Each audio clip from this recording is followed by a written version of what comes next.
जय श्री राधा रमन जी की।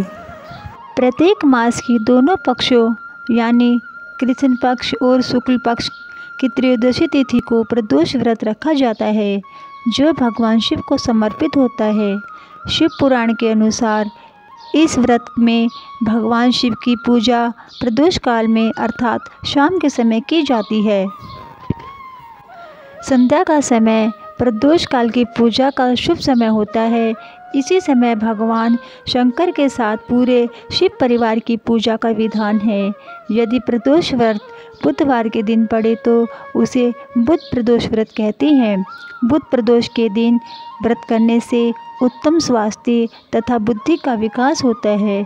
आज के दिन भगवान शिव के साथ श्री गणेश जी की पूजा करने का विधान है। बुध त्रयोदशी प्रदोष व्रत से सर्व कामनाएं पूर्ण होती हैं। इस व्रत में हरी वस्तुओं का प्रयोग करना चाहिए। बुध प्रदोष व्रत में श्री गणेश भगवान को हरी दूब और हरी इलायची को अर्पण करना चाहिए। भगवान शंकर का दूध दही से अभिषेक करें तथा भगवान को धूप और दीप दिखाएं, फल फूल आदि अर्पण करें तथा शिवलिंग पर बेलपत्र अर्पण करके जलाभिषेक करें। तो आइए अब शुरू करते हैं बुध प्रदोष व्रत कथा।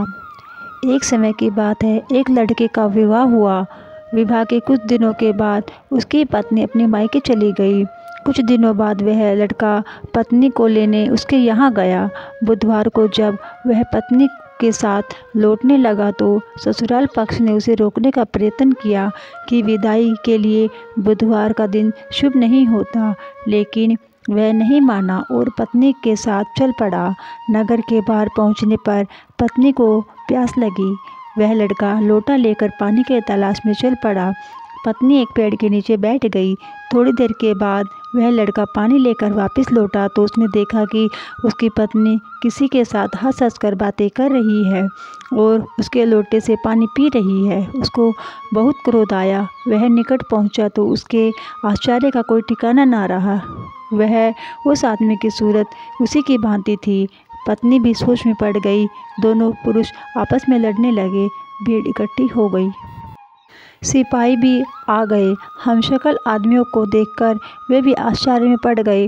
उन्होंने स्त्री से पूछा उसका पति कौन है। वह भी सोच में पड़ गई। तब वह पुरुष भगवान से प्रार्थना करने लगा, हे भगवान, हमारी रक्षा करें। मुझसे बड़ी भूल हो गई कि मैंने सास ससुर की बात नहीं मानी और बुधवार को पत्नी को विदा करा लाया। मैं भविष्य में ऐसा कदापि नहीं करूँगा। जैसे ही उसकी प्रार्थना पूरी हुई, दूसरा पुरुष अंतर्धान हो गया। पति पत्नी सकुशल अपने घर पहुँच गए।